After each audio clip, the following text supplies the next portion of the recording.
ورحمۃ اللہ تعالی وبرکاتہ۔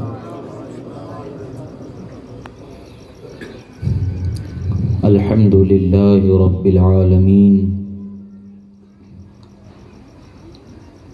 والعاقبۃ للمتقین والصلاة والسلام على سید الانبیاء والمرسلین الذی من قال كنت نبیا وآدم بین الماء والطین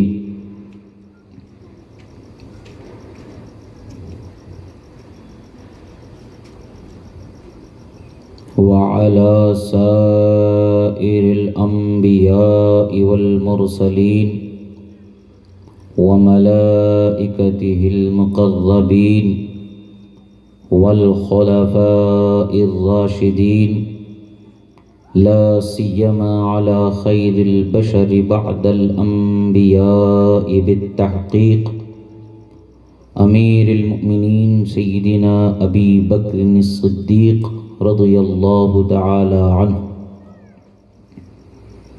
وعلى أعدل الأصحاب مزین المسجد والمنبر والمحراب امیر المؤمنین سیدنا عمر بن الخطاب رضی اللہ تعالی عنہ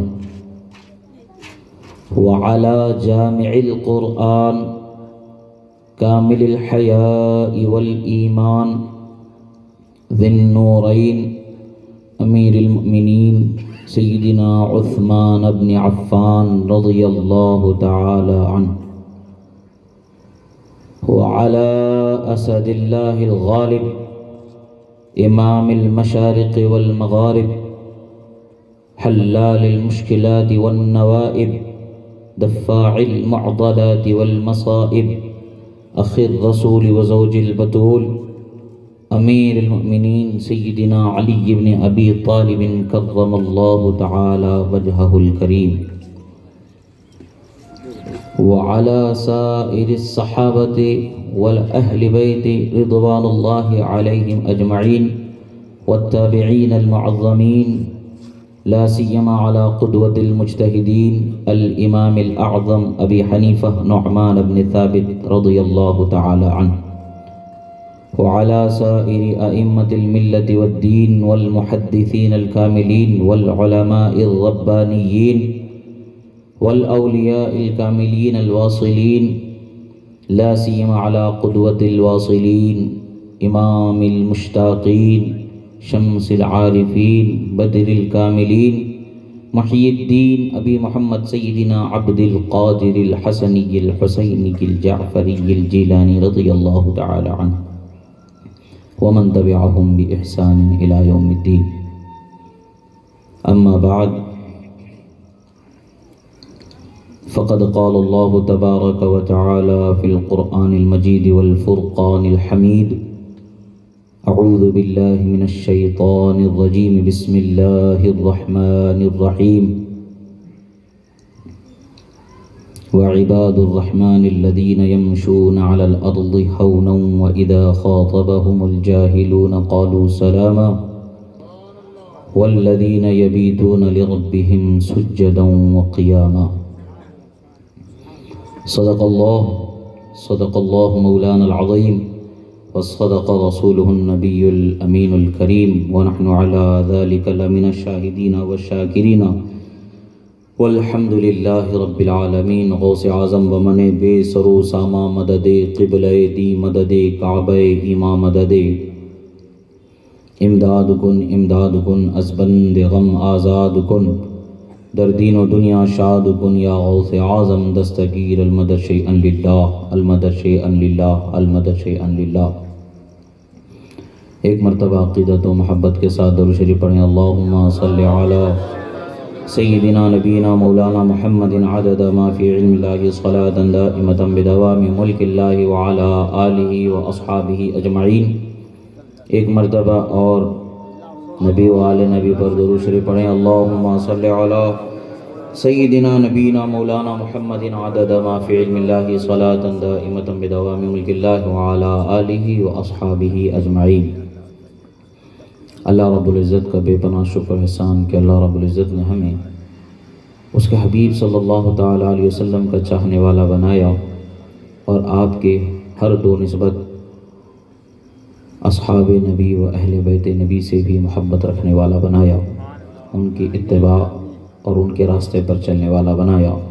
اللہ کا شکر ہے کہ اللہ نے ہمیں ہدایت کے یہ عظیم روشن مینار عطا فرمائے۔ اللہ تعالی ہمیں اہل سنت کے اسی سچے مذہب پر قائم دائم فرمائے۔ دنیا سے جب جانا ہو تو ایمان کے ساتھ دنیا سے جانا نصیب فرمائے۔ عزیزان محترم، اللہ تبارک و تعالیٰ نے انسان کو زبان، دل عطا فرمایا ہے۔ زبان سے اس کے حبیب اور اس کے محبوب بندوں کا ذکر کر کے زبان کو پاک کرنا اور اللہ کی رحمت کے حقدار بننا ہے، اور دل میں اللہ کی وحدانیت، اس کے رسول صلی اللہ تعالیٰ علیہ وسلم کی اور تمام پیغمبروں کی اور تمام رسولان اعظام کی اقرار اور کتابوں پر ایمان رکھتے ہوئے، یقین محکم رکھتے ہوئے، مضبوط ارادہ رکھتے ہوئے اللہ کے محبوب بندوں کی بالخصوص رحمت عالم صلی اللہ علیہ وسلم کی محبت کو بسانا ہے۔ یہ دل اس لیے نہیں کہ ہم اس میں اس چیز کی محبت بسائیں جو ہمیں خدا اور اس کے رسول کے راستے سے دور کر دے۔ یہ دل ہے تو اس میں وہ محبت بسائیں کہ جس سے خدا و رسول راضی ہو جائیں۔ دنیا کی چاہت، دنیا کی محبت، صورت و سیرت اور بھی بہت ساری چیزیں ہیں جس کو دنیا میں لوگ محبت کا نام دیتے ہیں، مگر حقیقت میں محبت وہ ہے جو خدا و رسول کو راضی کر دے۔ الحب فی اللہ والبغض فی اللہ، محبت بھی اللہ کی رضا کے لیے ہی کی جائے اور کسی سے نفرت بھی اللہ کی رضا کے لیے ہی کی جائے۔ ہماری خواہش ہے، ہمارا جی چاہتا ہے، اس لیے نہیں بلکہ خدا و رسول راضی ہو جائیں اس لیے کرنا چاہیے۔ محبت کا ایک مقصد ہوتا ہے، انسان محبت کرنا چاہتا ہے تو ہر محبت کا ایک مقصد ہوتا ہے۔ دولت سے محبت کرتا ہے تو اس کا مقصد ہوتا ہے کہ اس کو خوب کمایا جائے، مگر وہ محبت اس کے ساتھ دینے والی نہیں ہوتی ہے، اور جس کو محبت کر کے اس نے کمایا ہے وہ اس کے پاس رہنے والی نہیں ہوتی ہے، وہ ادھر سے آئی تو ادھر سے جانے والی ہی ہوتی ہے۔ صورت و خوبصورتی کو دیکھ کر کے اگر کسی نے محبت کا نام دے لیا اور اپنے خواہشات و احساسات کو اس نام کے ساتھ موسوم کر دیا اور اس کو حاصل بھی کر لیا، تو جس کی چاہت و محبت کا دعویٰ رہا، وقت گزرنے کے ساتھ اس میں بھی فرق آ گیا۔ نہ وہ خوبصورتی ہمیشہ باقی بچنے والی ہے، نہ وہ خوبصورتی نفع دینے والی ہے، وہ بھی جانے والی ہی ہے۔ اسی طریقے سے دنیا کی زندگی کو انسان بہت عزیز رکھتا ہے، دنیا میں جینا وہ بہت چاہتا ہے، مگر اس چاہت سے وہ اپنی زندگی کو بڑھا نہیں سکتا، اور اس چاہت کی وجہ سے زندگی اسے موت سے بچا نہیں سکتی ہے۔ اسے زندگی میں دنیا سے جانا ہی ہے، دنیا کو چھوڑنا ہی ہے، اور انسان محبت کا نام لے کر کے انہی کے پیچھے دوڑتا ہے اور انہی کی حفاظت میں یا ان سے اپنے آپ کو نفع حاصل کرنے میں اپنی زندگی کو ختم کر دیتا ہے، اور اس کی زندگی یوں ہی تمام ہو جاتی ہے۔ فائدہ اس کو کچھ نہیں پہنچتا ہے، دولت کمایا، حساب دینا ہے کیا کمایا، کیسے کمایا۔ صورت و رنگت کے پیچھے دوڑا تو حساب دینا ہے حلال و حرام کی ہر چیز کا۔ ایسے ہی زندگی جو دنیا کی ہے اسی کو ہمیشہ باقی رہنے کی جستجو کرتا رہا، جتنا گزارا اس کا بھی حساب دینا ہے کہ کیسے گزارا، کیا گزارا۔ الغرض اس کی جتنا بھی محبت کے نام سے یا چاہت کے نام سے وہ جن چیزوں کے پیچھے رہا، جس کے لیے وہ ہمیشہ کوشش میں لگا رہا، وہ ایسے رہے کہ اسے کوئی فائدہ نہیں دینے والے، جب حساب کتاب ہو رہا ہوگا، نہ دنیا کی زندگی اسے بچانے والی، نہ رنگ و صورت کی محبت اسے بچانے والی، نہ رنگ و سیرت کی محبت اسے بچانے والی، نہ دولت کی محبت اسے بچانے والی۔ تو ایسی چیز جو ہمیں بچا ہی نہ سکے خدا کے غضب سے، ایسی چیز جو ہمیں خدا کی رحمت سے قریب کر ہی نہ سکے، تب پھر وہ محبت کیسے ہوئی؟ محبت وہ کہ جس سے ہمیں فائدہ ملے، محبت وہ کہ جس سے ہمیں نفع ملے، محبت وہ کہ جس سے ہمیں رحمت خداوندی ملے، محبت وہ کہ جس سے ہمیں شفاعت مصطفیٰ ملے، محبت وہ کہ جس سے ہمیں میزان پر آسانی ملے، محبت وہ کہ جس سے ہمیں قبر میں روشنی ملے، محبت وہ کہ جس سے ہمیں پل صراط پر گزرنا ملے، محبت وہ کہ جسے جنت میں دیکھنا نصیب ہو جائے۔ محبت تو وہ ہے جس کے پیچھے ہم جا نہیں پا رہے ہیں، اور شیطان ہمیں ایسا آئینہ دکھاتا ہے کہ ہم سمجھتے ہیں کہ وہ یہی محبت ہے، مگر حقیقت وہ ہوتی نہیں ہے۔ جب انسان آئینے کی حقیقت کو سمجھ جائے اور اس کے دھوکے کو سمجھ جائے تو وہ اپنے لیے فکر مند ہو جائے گا اور اپنی اصلاح کی طرف وہ کوشاں ہو جائے گا، اور حقیقت میں وہ کون سی محبت ہے جو اسے کامیابی کی طرف لے جانے والی ہے؟ وہ اسے خدا و رسول کی محبت ہے، جو دنیا میں بھی رحمت کا حصہ دلانے والی ہے، دنیا میں بھی رحمت سے اس کا رشتہ بنانے والی ہے، اور مرنے کے بعد بھی وہ کام آنے والی ہے، پھر اٹھائے جانے کے بعد بھی وہ کام آنے والی ہے، پھر بھی آخرت میں ہر مقام پر وہ کام آنے والی ہے۔ سرکار مدینہ صلی اللہ علیہ وسلم کے عظیم صحابہ اکرام سرکار مدینہ صلی اللہ تعالیٰ علیہ وسلم کی محبت میں اس قدر آپ ہمیشہ اپنے آپ کو وارفتہ رکھتے تھے، نثار رکھتے تھے کہ جس کا اندازہ ہی نہیں مل سکتا۔ ایک مرتبہ بعض صحابہ نے عرض کیا، یا رسول اللہ، ہم آپ کو یہاں دیکھ رہے ہیں اور اپنی آنکھوں کو ٹھنڈک و سرور بخش رہے ہیں، ان کے نثار کوئی کیسے ہی رنج میں ہو، ان کے نثار کوئی کیسے ہی رنج میں ہو، جب یاد آ گئے ہیں سب غم بھلا دیے۔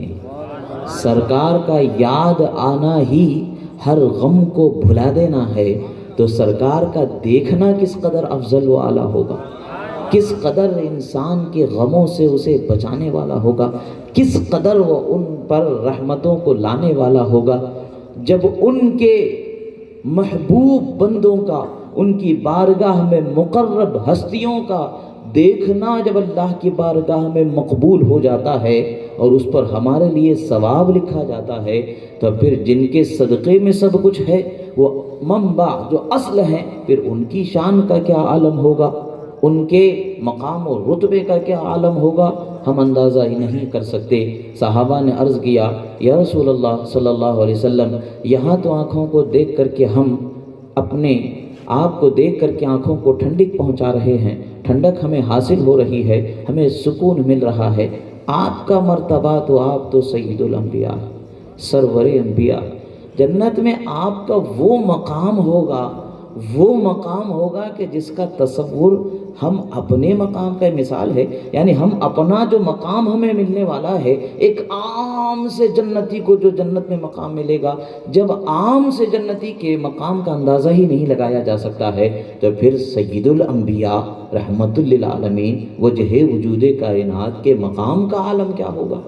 صحابہ نے عرض کیا، یا رسول اللہ، آپ کا مقام جب اتنا بلند و بالا ہے اور آپ کو اتنا اونچا مقام دیا جائے گا، تو ہم آپ سے کیسے، آج جو آسانی سے ہم آپ کو دیکھ رہے ہیں، آج جو آسانی سے رحمتوں کو لوٹ رہے ہیں اور نگاہ مصطفیٰ کی برکتوں سے، کرنوں سے اپنی مشام جاں کو معطر کر رہے ہیں، دل کے ہر کونے کے اندھیرے کو نور والا بنا رہے ہیں اور عظمت و رحمت کا حصہ پا رہے ہیں، کیا حال ہوگا کل قیامت میں جب ہم بے چین ہو جائیں، آپ کو دیکھنا چاہیں تو کیسا ہوگا؟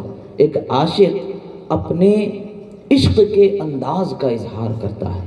رسول اللہ صلی اللہ علیہ وسلم نے فرمایا، المرء مع من احب، فرمایا میرے صحابہ پریشان نہ ہو، تم یہاں جس سے محبت کرتے ہو کل قیامت میں بھی انہی کے ساتھ ہوگے۔ آج ہم نے اگر دنیا کی لذتوں سے محبت کی تو یہ نہ یہاں ہمیں فائدہ دینے والی ہے، نہ وہاں فائدہ دینے والی ہے۔ مطلب یہ کہ ہم نے بے فائدہ سے محبت کیا تو کل بھی بے فائدہ ہی کے ساتھ رہنا ہوگا، اور آج اگر ہم نے فائدہ دینے والی چیز سے اگر محبت کیا، فائدہ دینے والی شخصیت سے اگر ہم نے محبت کیا، تو کل بھی ہمیں اس کے فائدے سے ہمکنار ہونا اور اس کا فائدہ ہمیں ملنا ہے۔ اور وہ فائدہ کیسے ہے؟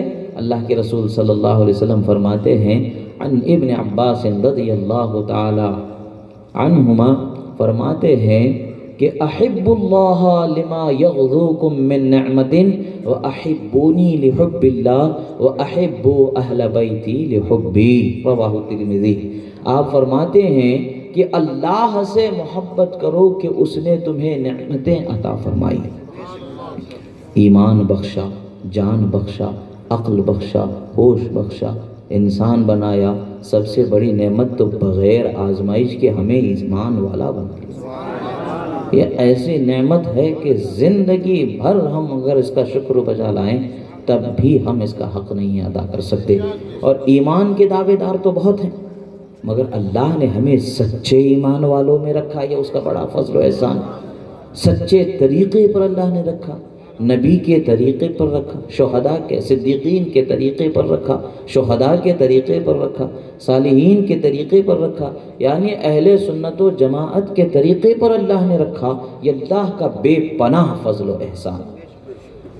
اللہ نے یہ نعمتیں دی ہیں تو ہمیں اللہ سے محبت ہونی چاہیے، اور بندہ جب اللہ سے محبت کرتا ہے تو گھبرانے کی بات نہیں ہے۔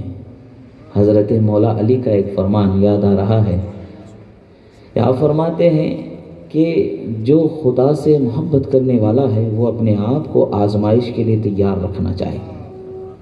آزمائش سے گزرنا ضرور ہے، آزمائش سے گزرے بغیر اس کا جو پھل ہے، نعمت ہے، انعام ہے، وہ نہیں ملتا۔ آزمائش سے گزرنا، وہ آزمائش کیا ہے؟ جو وہ دے اس پر راضی ہو جائے، جو نہ دے اس کا شکوہ نہ رہے۔ آج ہمارا کیا حال ہے؟ جو مل جاتا ہے ہم اس پر خوش ہو جاتے ہیں، شکر زبان سے کلمات نکلتے ہی نہیں، جبکہ خدا فرماتا ہے شکر کرو میں تمہیں نعمتیں اور عطا فرماؤں۔ آج ہم دیکھتے ہیں کہ اللہ نے ہمیں اچھا رکھا ہے، صحت مند رکھا ہے، پھر بھی کہتے ہیں بہت تکلیف میں ہوں، بہت تکلیف میں ہوں۔ کیا تکلیف ہے؟ تکلیف تو ان کو پوچھو جن کے گھروں پر بم گرائے جا رہے ہیں، تکلیف تو ان کو پوچھو جن کا کوئی گناہ نہیں ہے مگر جیلوں میں سڑائے جا رہے ہیں، تکلیف تو ان کو پوچھو جن کا سانس لینا بھی دشوار ہے، ظلم کی انتہا جن پر ہو رہی ہے، ان سے پوچھو کہ تکلیف کیا ہوتی ہے۔ تکلیف ان چھوٹے چھوٹے بے گناہ بچوں سے پوچھو جو ماں باپ کے سائے سے محروم ہو چکے، کس بم کے بلاسٹ کے کس حصے میں ان کے جسم کے حصے تحلیل ہو چکے، کیسے ان کے وجود کو دنیا سے جانا ہو گیا، وہ بچوں کو پتہ ہی نہیں، 2 وقت کی روٹی کے لیے سڑک کے کنارے اپنی زندگی گزار رہے ہیں۔ تکلیف کیا ہوتی ہے ان سے پوچھو۔ آپ دنیا کو دیکھتے ہیں، آج دنیا کو دیکھنا بڑا آسان ہو گیا ہے۔ آج ہم ہتھیلی میں ایک سائنسی نمونے کو دیکھتے ہیں تو دنیا کے کونے کونے کو دیکھ لیتے ہیں۔ اب یہاں پر بھی ایک نقطہ ہے، جب غوث اعظم نے فرمایا کہ میں نظرت الی بلاد اللہ جمعا کخردلۃ علی حکم اتصالی، میں اللہ کے بنائے شہروں کو ایسے دیکھتا ہوں جیسے ہتھیلی میں رائی کا دانہ۔ تو شرک کا بہت بڑا تانا بلند ہوا، اور آج ہر آدمی ہتھیلی میں دنیا کو دیکھ رہا ہے، تو یہاں وہ نہیں۔ تو جب دین ان سے دور کر دیا جاتا ہے تو عقلیں ختم ہو جاتی ہیں ان کی، وہ بے وقوف ہو جاتے ہیں، باولے ہو جاتے ہیں۔ بہرحال ایسوں سے ہمارا کیا رشتہ؟ ہمارا رشتہ تو اہل سنت کے سچے لوگوں سے، نہ ان کے کسی دعوے سے، ان کے کسی دعووں سے ہمارا تعلق، نہ ان کے مکتب سے، نہ ان کے عقیدے سے۔ وہ جانے ان کی قبر میں ان کو جواب دینا، ہمیں اس سے غرض نہیں۔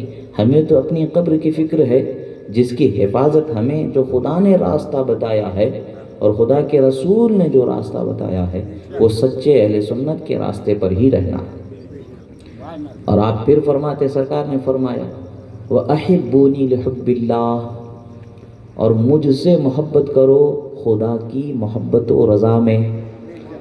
پھر حضرت علی فرماتے ہیں جو حضرت رسول اللہ صلی اللہ تعالیٰ علیہ وسلم سے محبت کا دعویٰ رکھتا ہے، محبت کرتا ہے، تو اسے فقر کے لیے بھی تیار ہو جانا ہے۔ مالداری اگر چاہو تو پھر سمجھنا کہ آپ کا دعویٰ جو ہے، مگر یاد رکھیں یہ ان لوگوں کی بات ہے جن کے دل میں مال کی محبت ہوتی ہے۔ کچھ ایسے بھی ہوتے ہیں جن کو دنیا عثمان غنی رضی اللہ تعالیٰ عنہ کے نام سے بھی جانتی ہے، مال بے پناہ ہوتا ہے مگر ان کا دل فقر ہی والا ہوتا ہے۔ وہ مال کی محبت نہیں، وہ تو لٹانا جانتے ہیں۔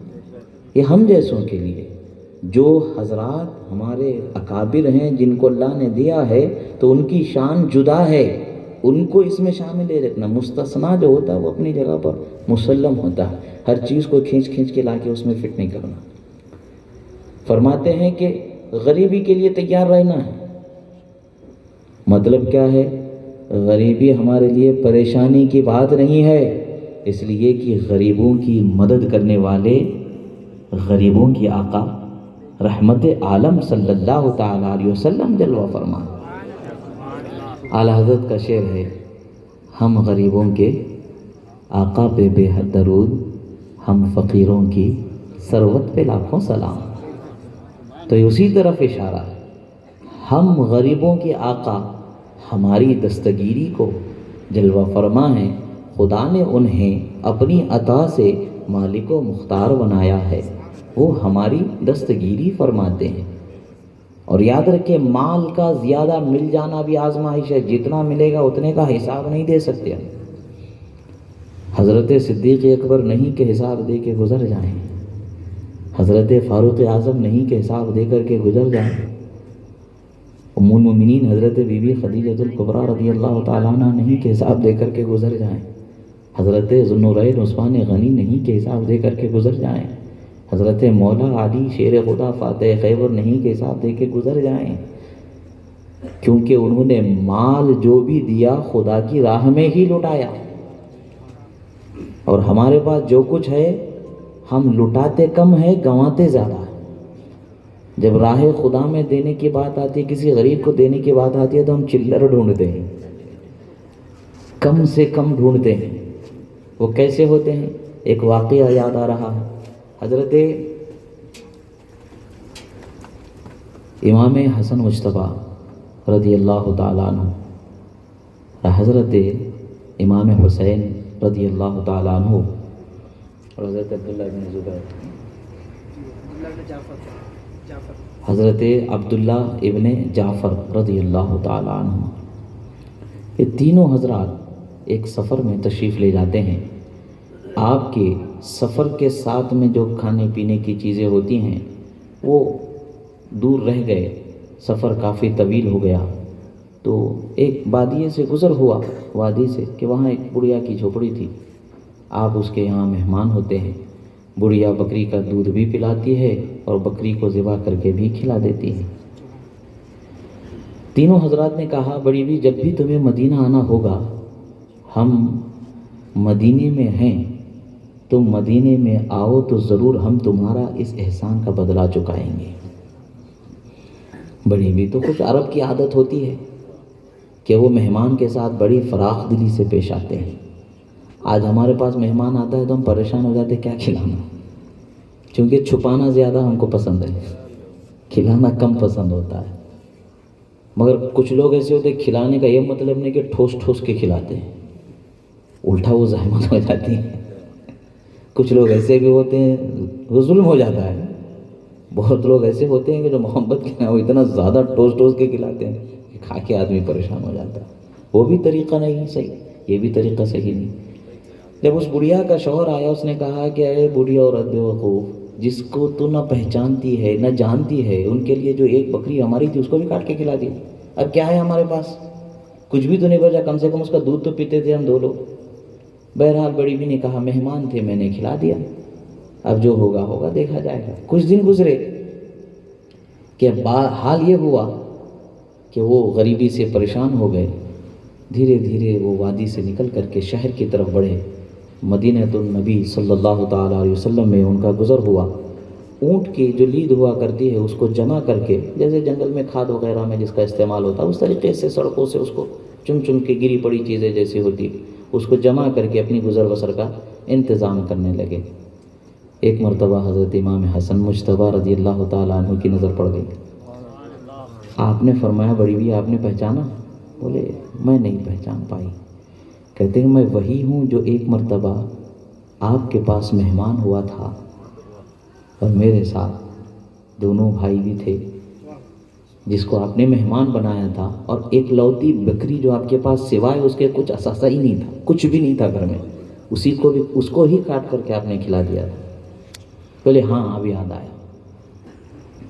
آپ پھر انہیں لاتے ہیں اور 1000 سونے کے سکوں سے بھری تھیلی عطا فرما دیتے اور 1000 بکریاں اسے عطا فرما دیتے۔ اب پھر اپنے غلام سے کہتے انہیں بھائی حسین کے پاس لے جاؤ۔ بھگا نہیں دیتے، دینے کی جب بات آتی ہے تو کیسے دیتے ہیں۔ اور پھر جب دینے کی بات کی ہم ذکر کریں تو اعلیٰ حضرت فرماتے کون دیتا ہے دینے کو منہ چاہے، دینے والا ہے سچا ہمارا نبی۔ جب نبی کے شہزادوں کی عطا کا یہ حال ہے تو سراپا رحمت عالم صلی اللہ علیہ وسلم کا عطا کا کیا حال ہوگا۔ بس یہ ہے کہ اپنے دل کو ان کی محبت سے لبریز رکھنا ہے۔ جو دولت پھر وہ دیتے ہیں تو کچھ وہ دولت ہوتی ہے جو ہماری ضرورتیں پوری ہو جاتی ہیں، مگر کچھ وہ دولتیں ہوتی ہے جو دنیا کو بھی کافی آخرت کو بھی کافی ہوتی ہے۔ اپنی رضا سے سرفراز فرما دیں تو یہی ہمارے لیے کافی ہے، اپنی محبت کو قبول فرما لیں تو یہی ہمارے لیے کافی ہے۔ وہ اگر مہر کر دیں کہ یہ میرا چاہنے والا ہے تو پھر تو نجات ہی نجات ہمارے لیے، اس کی طلب ہماری ذہن میں ہو۔ پھر حضرت امام حسین نے بھی اس کو وہی 1000 سونے کے سکے پھر 1000 بکریاں عطا فرمائیں۔ اب پھر کہا کہ جاؤ انہیں حضرت عبداللہ ابن جعفر کے پاس لے کر جاؤ۔ تو انہوں نے پوچھا دونوں بھائیوں نے کتنا دیا؟ بولے 2000 سونے کے سکے 2000 بکریاں۔ ہم ہوتے مثال کے طور پر اگر ہمارا کوئی بھائی 1000 روپے کسی غریب کو دے دیا اور اس کو ہمارے پاس بھیجا تو ہم کیا کریں گے؟ بھائی نے کتنے ہو گیا نا بھائی چلو۔ ایک عام سی بات ہوتی ہے، کبھی ہم ٹھہرے ہوتے راستے پر، کوئی غریب آتی ہے مجبور، ایک سے مانگتی ہے وہ کچھ دے دیتا ہے، پھر دوسرے سے مانگتی ہے، پھر تیسرے سے مانگتی ہے، کیا کہتے بھائی ہو گیا نا بھائی سب ایک ہی ہے ہم لوگ، چلو ہو گیا چلو جاؤ۔ یہ ہماری عادت ہے، چونکہ دولت کو ہم چاہتے ہیں۔ اصل فقیری کیا ہے؟ دل کو فقیر رکھو۔ ظاہری دولت آئے یا جائے اس سے کوئی فرق نہیں ہونی چاہیے، اس سے کوئی لگاؤ نہیں ہونا چاہیے۔ حضرت امام حسن نے دے دیا، پھر حضرت امام حسین نے یہ نہیں کہا کہ بھائی تم کو تو انہوں نے 1000 بکریاں، چھوٹی چیز ہوتی ہے کہ 1000 بکریاں۔ آج ایک بکری کی قیمت کتنی ہے اندازہ لگا لیں۔ ایک بکری کاٹ کر کے کھلایا گیا تو اس کے ساتھ احسان کا بدلہ ایسا چکایا جا رہا ہے کہ 1000 بکریاں دے دی جا رہی ہیں اور 1000 سونے کے سکے دے دیے جا رہے ہیں۔ ہم 1000 روپے نوٹ دینا مشکل ہوتا ہے، 10 روپے نکلنے کے لیے ہمیں کم سے کم کچھ نہ کچھ تو سوچنا ہی پڑتا ہے، ڈھونڈتے ہیں ہم جیب میں سے، جھانکتے ہیں دیکھتے کیا ہے۔ یعنی یہ ہماری ایک فطرت ہے، اس میں صرف آپ نے ہم بھی، ایک کمزوری ہے انسان کی، سب چیز ایسی ہوتی ہے۔ مگر جس وقت تک کہ ہم اپنے دل سے دولت کی چاہت و محبت کو اللہ کی راہ میں خرچ کرنے سے روکنے والی جو ہے اسے ختم نہ کر دیں، اس وقت تک کہ ہم صحیح معنوں میں محبت رسول صلی اللہ تعالی علیہ وسلم کا لطف نہیں پایا۔ جس کو وہ لطف حاصل ہوتا ہے وہ تو ہر چیز پر نظر وہاں رکھتا ہے، دیتا ادھر ہے، ادھر سے جو ملنا ہے اس پر اس کی نظر ہوتی ہے، اور ادھر دے دیا جو بھی دینا ہے اس کی طاقت پر وہ سوچتا ہے کہ میں کیا دے سکتا ہوں، میری کیا اوقات ہے۔ اگر نوازنے کی اگر بات ہے تو نوازنے والا تو ہمارا نبی ہے جو نوازنے والا، جب وہ نوازیں تو ہمارا کیا حال ہوگا، ان کی نوازش کا کیا اندازہ ہوگا۔ پھر حضرت عبداللہ ابن جعفر نے 2000 سونے کے سکے اور 2000 بکریاں عطا فرما دی، 4000 بکریاں اور 4000 سونے کے سکے لے کے گئے۔